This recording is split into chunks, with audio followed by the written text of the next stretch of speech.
bun venit la un nou episod. Și astăzi o să vă învăț două desene ușoare.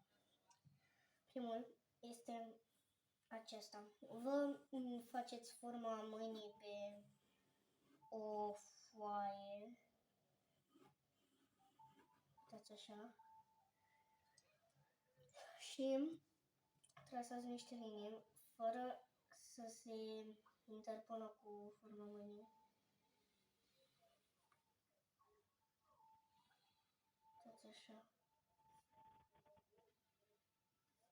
Vedeți? Cam așa.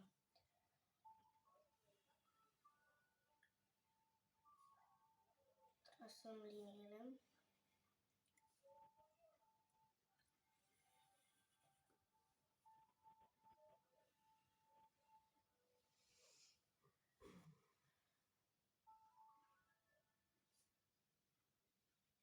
Dacă vreți, puteți să folosiți și o riglă ca să puteți să trasați liniile.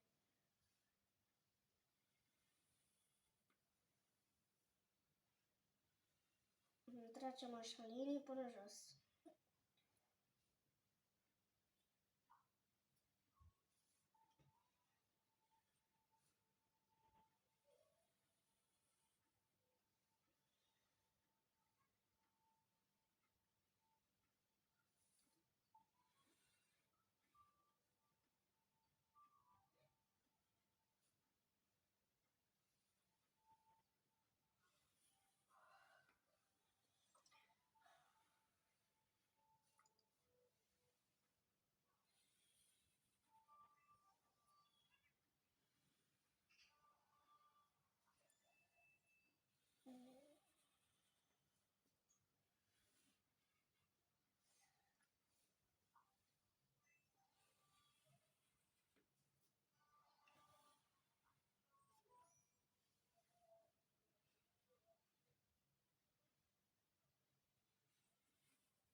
Și asta este ultima linie.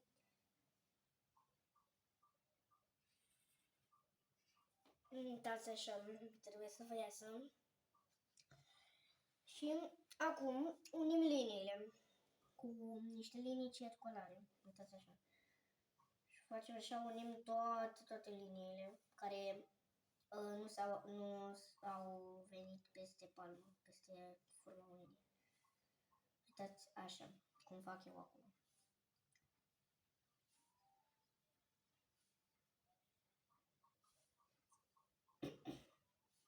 Așa. Facem pe aici și pe aici.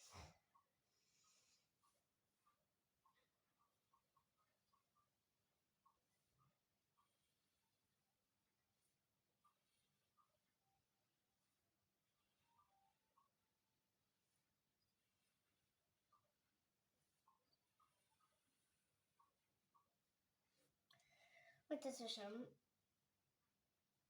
Și acum mai facem niște umbre.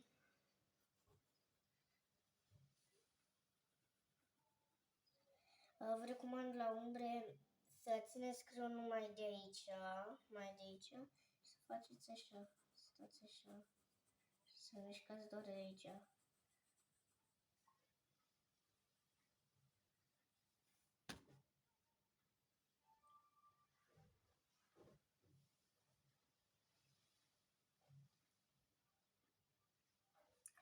Uitați, așa. Și acum ne luăm culorile galben și roz. Galben și roz. Și acum colorăm. Uitați. Așa. Deci, colorăm în primul rând. Păi o să vă arăt ceva.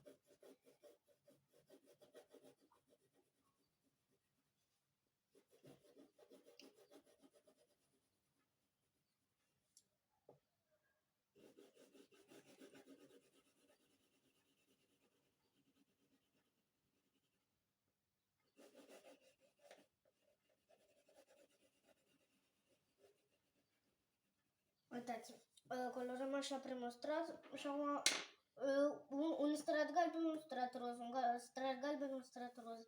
Cam așa trebuie să vă iasă.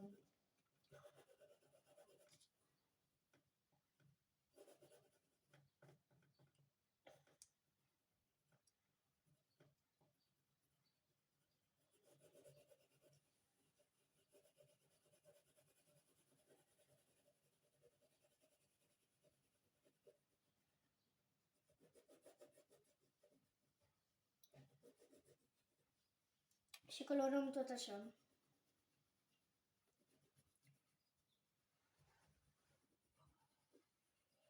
Așa. Și pe aici. Uitați așa. O să creez un efect super tare.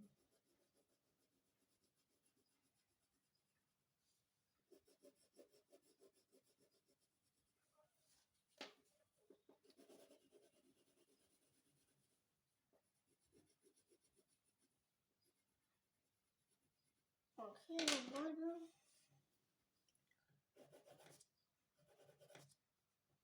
O să iasă un efect super tare.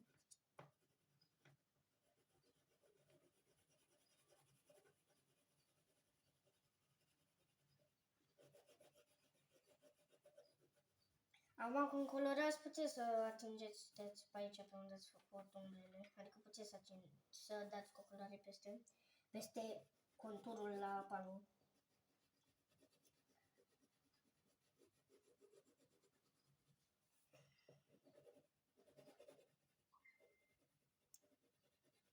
Vă garantez o să iasă genial acest desen.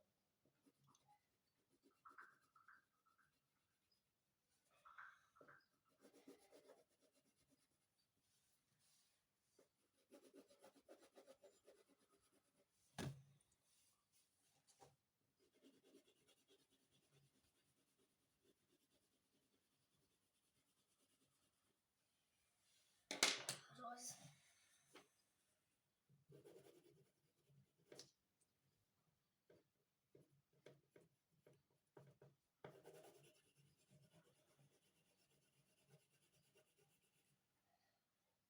Nu uitați să dați un like și un subscribe dacă mai vreți episoade din acestea cu desene.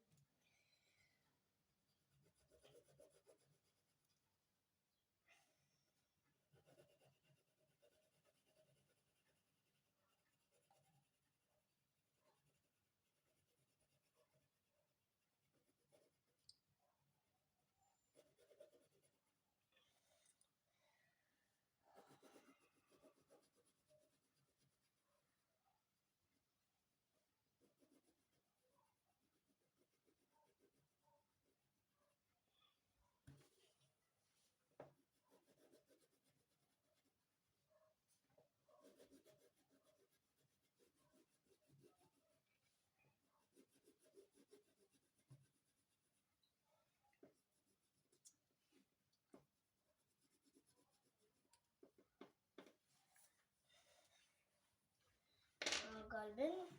Uitați cam așa trebuie să vă iasă, cum e aici primele 4 rânduri și trebuie să vă iasă pe toată foaia.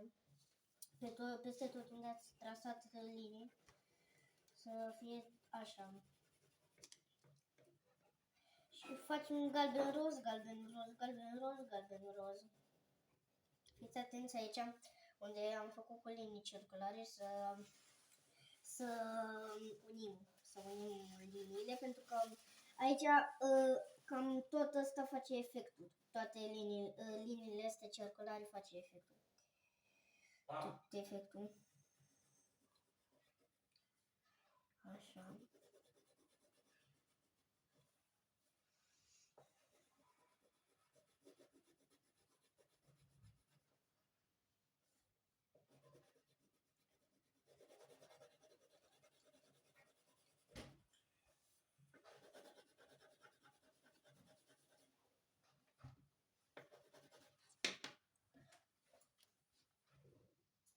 Cam așa o să trebuiască să vă iasă desenul. Sper că vă place și ne vedem la un nou videoclip. Pa, pa!